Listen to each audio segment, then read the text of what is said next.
Hi everyone, how's everyone doing here today? Thank you for watching and pardon some of the background noise. It's a nice chilly morning, clear skies. And it's been a while since I made some videos. I've been kind of putting some of the content on hold because I've been busy with other things, even though I'm not doing as much volunteer work politically. And the one thing I still keep hearing is I still see some of the segregation going on. I see people not being in touch. And the big excuse is, oh, well, you know, emotions are running high and all that, and there's still anxiety and stuff like that. I understand that, and here's my message to all of you out there. It's really very simple. You ready? Get over it. Get over it and move on. It's been a few weeks since the election. I get how some of you are feeling, and I'm not saying get over it as like a brush off, as a way to be insensitive. If anything, I'm quite sympathetic. But it is what it is. We win elections, we lose elections sometimes. And there were little elections in between, that some that I won and some that I lost. So I focus on where I was successful, you know, or where they were successful, and I figure out where do we go from here? Because there's still a lot going on, and I realize it's easy for me to say, given my status. Let's face it, I'm not necessarily part of a marginalized group. I'm a white male Caucasian in a blue state, so I'm not as going to be seriously impacted by some of the changes that might happen. We still have to wait and see. I'm not assuming anything or speculating, but I am going by some of the things that they said. Okay, for starters, the cabinet picks that Trump picked, you know, yeah, they are pretty horrendous. Is anybody surprised? I'm not. I mean, the one person from Fox News who is completely unqualified, Mike Huckabee, in charge of what? The ambassador to Israel. I'm sure that's going to work well with the Jewish population from a white Christian nationalist who is also a bigot. I'm sure that will go very well. And Matt Gaetz, who is going to be the Attorney General, who, thank goodness, he dropped out, and rightfully so. Yeah, I'm sure he would have done a great job at enforcing the law when he's not hanging around, you know, hitting on underage women.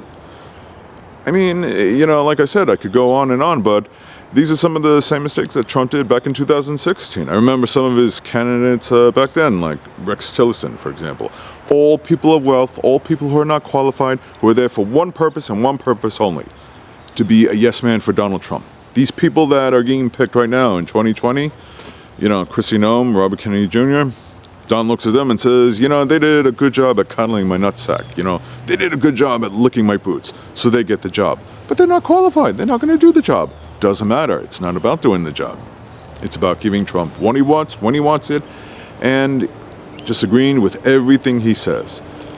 Yes, sir. Of course, sir. Yes, we will do that for you, sir. Of course, we'll sign off that bill. Of course, you're the biggest we've ever seen. Of course, you're the fairest one of all. Is anybody really surprised? I'm not. I gotta admit, I was pretty discouraged by the election results, but I didn't get all emotional this time because I'm kind of past all that. It just, to me, it's not worth it. It reminds me of the movie Bridge of Spies, not to get off topic, which was about a spy living in America that got apprehended and was potentially facing the death penalty. And his lawyer would always look at him, you know, during certain scenes and say, you don't look too worried, given the situation you're in and everything. And his short and simple answer was, would it help? And the answer is no, it wouldn't. So like I said, it's not that I don't have concerns about the people of America. I do, even in red states.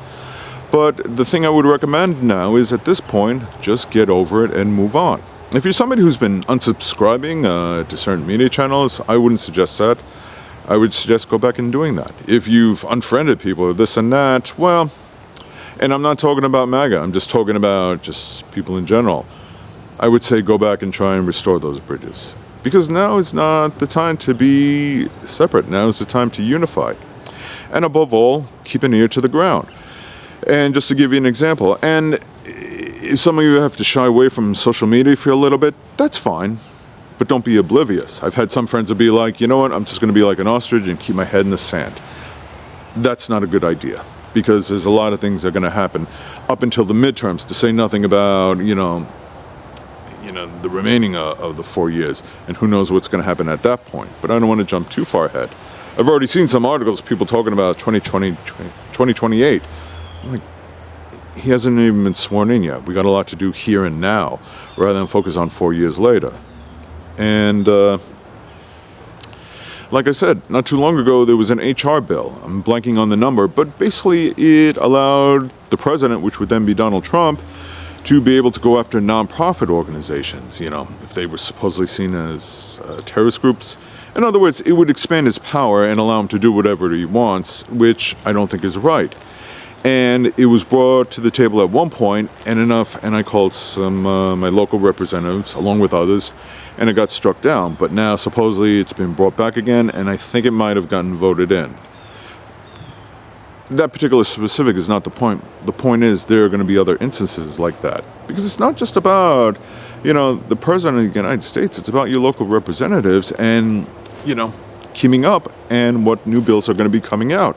What new things are going to be happening and protesting against it. Peacefully, of course, within the boundaries of the law. Nothing violent. And if there's some bill coming out that you think is unjust, then it's not only your right, but it's in some ways your responsibility to talk to your local representatives, to say, hey, can you please oppose this bill? Sadly, about the HR bill I previously discussed, it turns out one of my representatives, who is a Democrat but also seems to lean conservative, voted in favor of that. Okay, so you got good Republicans, bad Republicans, or good Democrats, bad Democrats. And it'll give me an idea of who to support moving forward, especially during midterms and some of the small elections in between. Okay?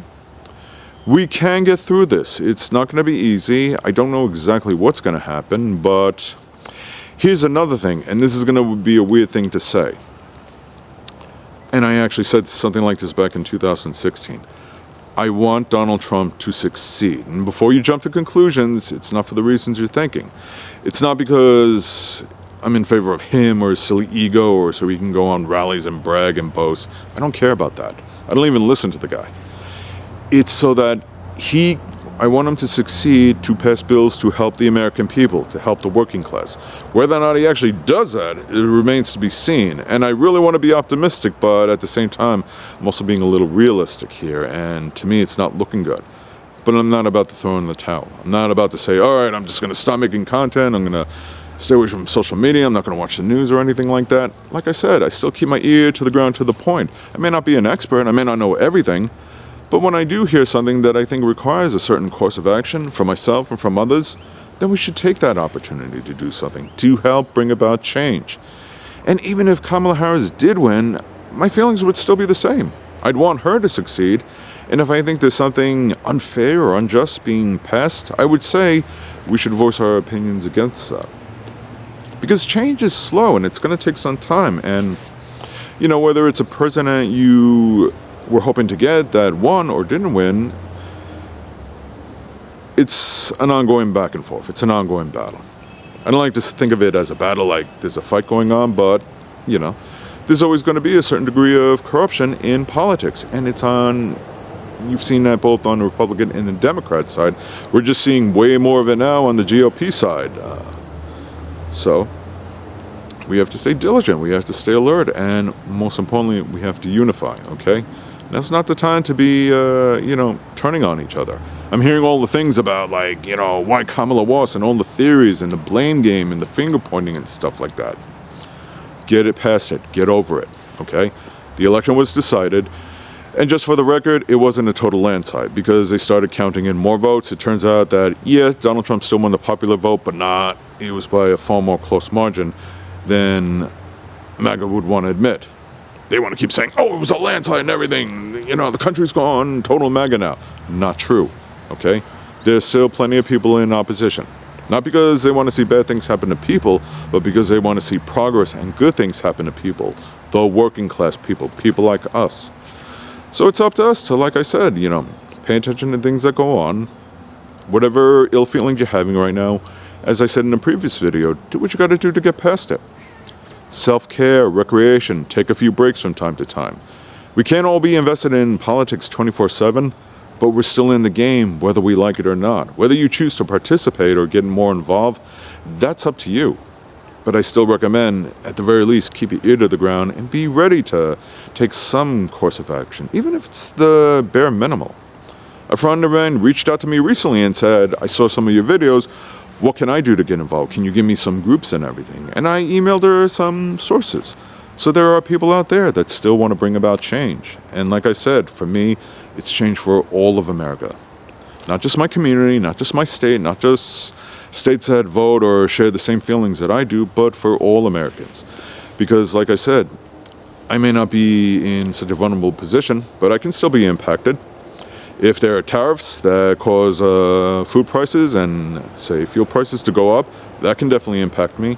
Tax cuts for the wealthy, that could also have a negative impact against me. So I don't want to see those things happen.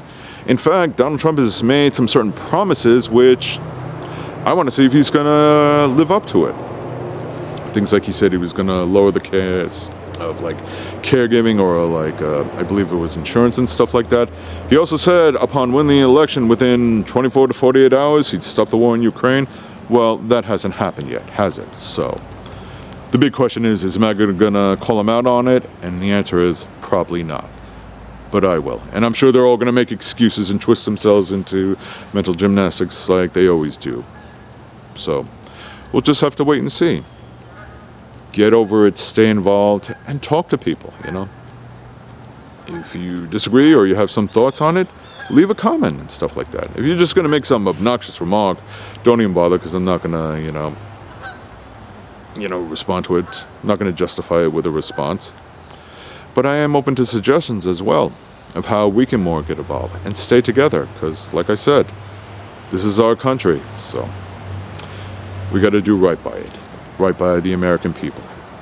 Anyway, thank you for watching. I really hope you understand.